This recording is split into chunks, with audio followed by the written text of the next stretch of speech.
Alright, today's video is sponsored by Big Red because I like it. Just kidding.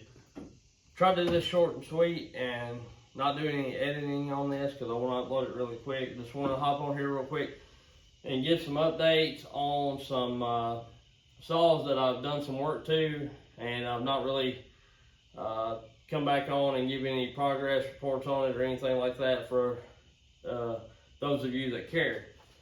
So I've got the 400C here, and as you all know, I put this West Coast cover on here. I had to mod it a little bit to get it on here, and it's for the 660 and the all the way down to the 036, I believe, and it works out well. It's I've cut 7 or 8 tanks through this saw, and I'm not having any problems.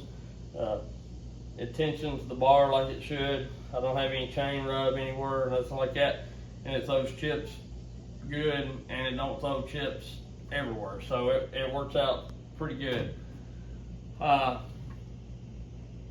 This saw, I really like it. I cut with it some, not this past weekend, but the weekend before, and then this weekend I bucked 19 or so, no, about, I quit counting at 19 and then I bucked like 3 or 4 more, so 20 something logs that I bucked up, and pretty good size logs. They weren't just little bitty logs, they were, you know, 20 to 30 inches every one of them, and this thing done great at it. You could have this bar buried and the saw come down on RPMs a little, but she'd still cut. Not, it ain't like the 572 as far as on the womp womp or the 372 for that matter.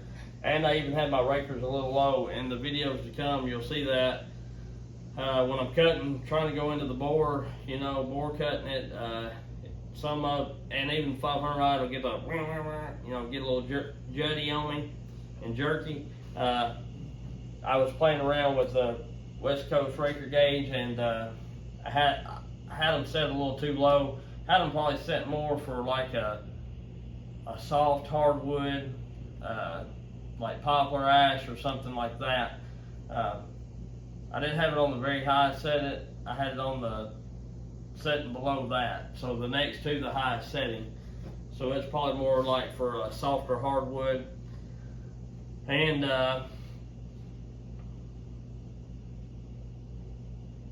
but we still got it done, and it was all right. Also, I upgraded the oiler on this. I put the 462 oiler in this saw because it was, the 462 is spec to run like a 32-inch bar, and I'm never going to run anything more than a 25-inch bar on this, so it does well. There's plenty of oil slinging off the bar now, and I have probably, once I run 1 tank of fuel, I probably got like a 1/4 tank of oil left with the oiler turned wide open. So a person probably could run the 462 or whatever, 462 I believe it is, high output oiler on there and be okay. But the regular 462, if you don't want to spend the extra money for the high output, then the regular 462 oiler works just fine. It's a lot better than the one that comes in the saw, I will say that, and that's just what it is. But it's good on power, good on weight. The 500i, I did quite a bit of cutting with it. The uni filter is working out good, same with the West Coast cover, and that's pretty much all that I've done to this saw other than run it. Probably my new go-to saw when I'm following anything over 30 inches, even over the 592 or the 395, because it's so light. You know, if I'm having to run something with a 4 or 5 foot bar, then I may call on them. But other than that, all a man really needs is this saw right here.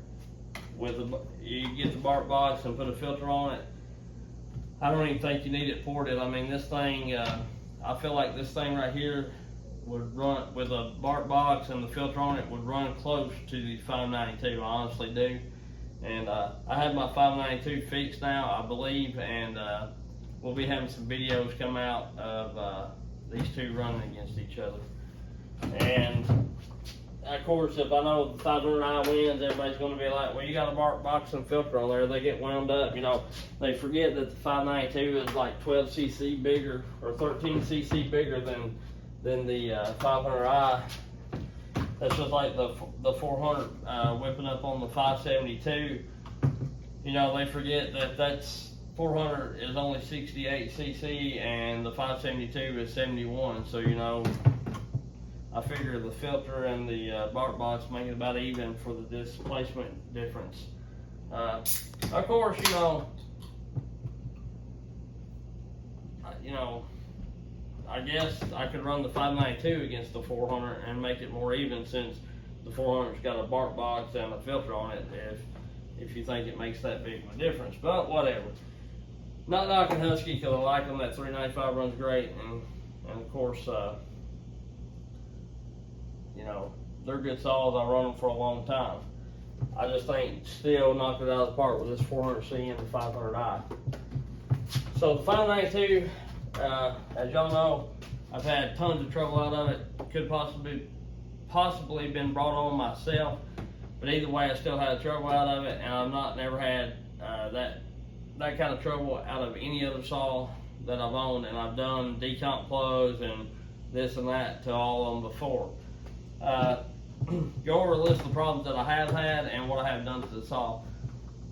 Problems I have had, I stripped out the decomp plug, or it was already just about stripped from the factory, and that's why my decomp plug had excessive oil around it. I called Husky, my Husky dealer and my Stihl dealer, my new shop there, Monroe Feed. Check them out on the interweb, and you might be able to get a good deal on the saw for one, and I'm sure they ship, or if you're here local. But it's Monroe Feed and Farm supply, I think. And if I'm wrong about that, I'll put it in the comments. But go check them out. Last time I was there, they had plenty of 500Is, like 3 or 4 500Is. They had quite a few 592s and all the stuff that a lot of people having a hard time getting. He didn't have any 400Cs, but after him and I talked, and I talked about how much I liked it and wanted one, and was talking to him, and I think I talked to him after I even bought this one, and he said he might get some in stock if people like them that well. But anyway, back to this 592. So I put a new cylinder and piston in it myself, because the dealer, he said that Husqvarna might take care of it. They may not, but I'd have to send it off, see if they want it, would fix it, yada yada yada. It'd have been a process.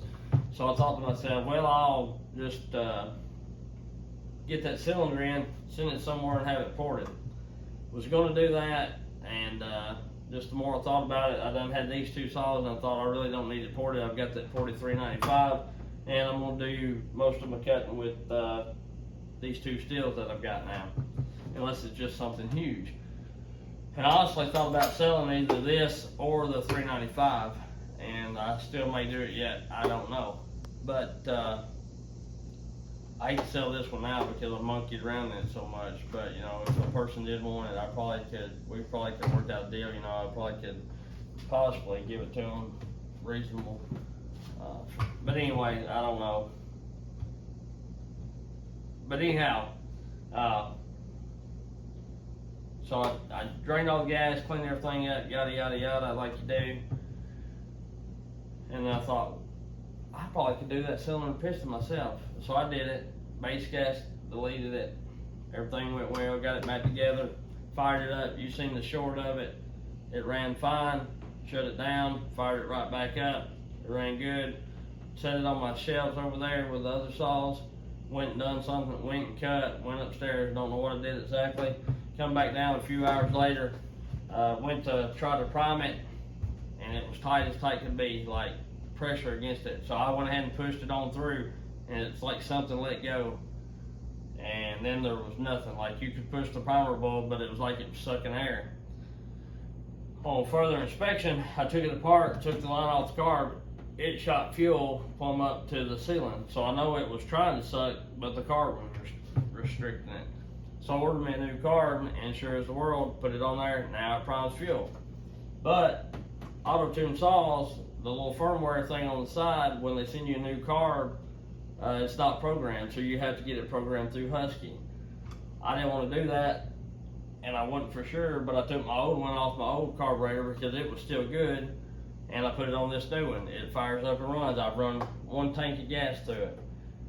The plug looks pretty good. It may be a little dark. I tried to do the auto-tune reset, letting it idle for 3 minutes or longer, and then I went up there on that ash log and stuck the bar in like 4 inches and, you know, cut down through 6 or 7 foot. Did that a couple times. So it may be okay, I don't know. But it's cutting good. It don't cut any worse than it did before, you know.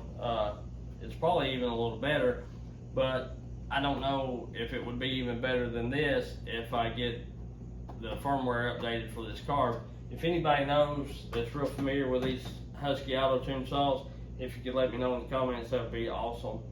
But I'm gonna keep an eye on the plug just to make sure I don't blow nothing up, but it's getting plenty of fuel, it looks like, for now. And that's where I'm at.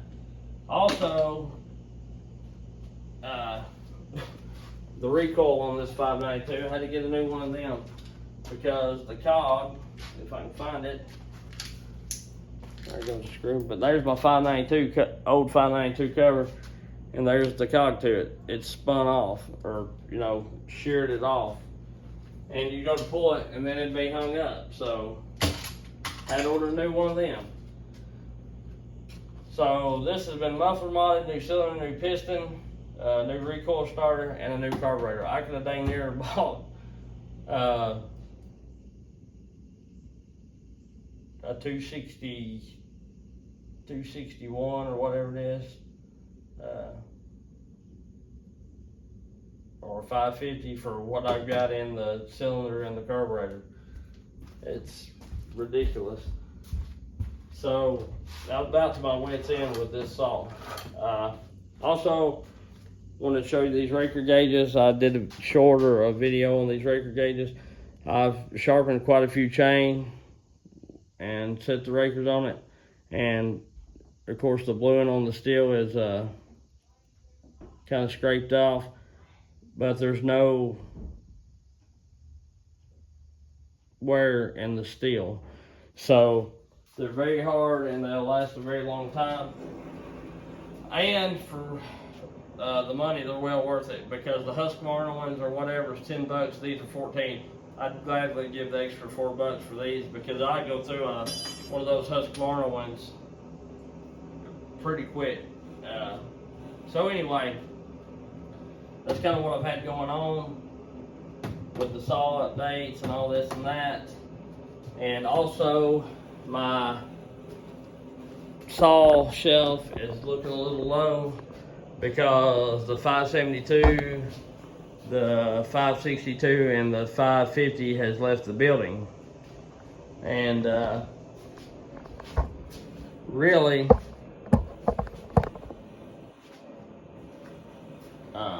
I'm not going to thought about wanting to get a 661 just to try it, but I seen them cut against the 500i on some videos, and the 500i is hanging right there with it, so there's really no need. And plus I got the 395 and the 592. But I do need like another little saw for climbing other than my top end, so I may get a 261. I think that's what Stihl is equal to the 550, which I know the 550 is a little more powerful, but the 261 is also like 10 pounds. So, and the 400C ain't but like a pound heavier than the 550 was. So, you know, them 3 saws is 500i 400C. It's took away 3 saws for me, and I may get one, you know, 261 at 10 pounds. It's what, 50 cc's or whatever it is, and my 440 Husqvarna is like 9 or 10 pounds, so, you know, and it's 40 cc's. So, you know, you get what I'm saying. I like the lighter saws. And I honestly, I know this has probably got more power and probably can outcut that 500i, no doubt about it.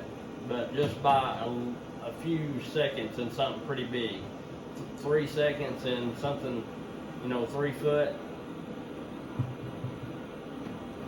Honestly, to me, the extra 3 seconds isn't worth all the weight. You know, this thing is, it takes quite a bit of effort for me to pick that up. And I can grab this 500i and pretty much toss it. So, I don't know about longevity, but knock on wood or metal or whatever, the 500i can't be worse than I've had out of this saw. And I've never had this bad of luck out of any saw. Stihl, Makita, Dolmar, I've owned all those brands, Poland, Poulons, all that, and you know, it may be just me, you know, messing with stuff I shouldn't mess with, but to me, I've done numerous of saws the way I've done this one, and not had that kind of trouble what I'm getting at. When I sent the 395 to get it ported, I done it the exact same way that I done this one. The 395, absolutely no problems. This one, issues. So, I don't know. But anyway, that's what I had going on. And like I say, I've got some cutting videos coming out. It's more in a logging atmosphere, like style. So, you'll get to see quite a few trees hit the ground. If you like what you're seeing, like, subscribe, and hit the bell. Give a thumbs up or thumbs down. If you don't like what you're seeing, give a thumbs down. And I appreciate everybody, and we'll catch you on the next one. Have a good one.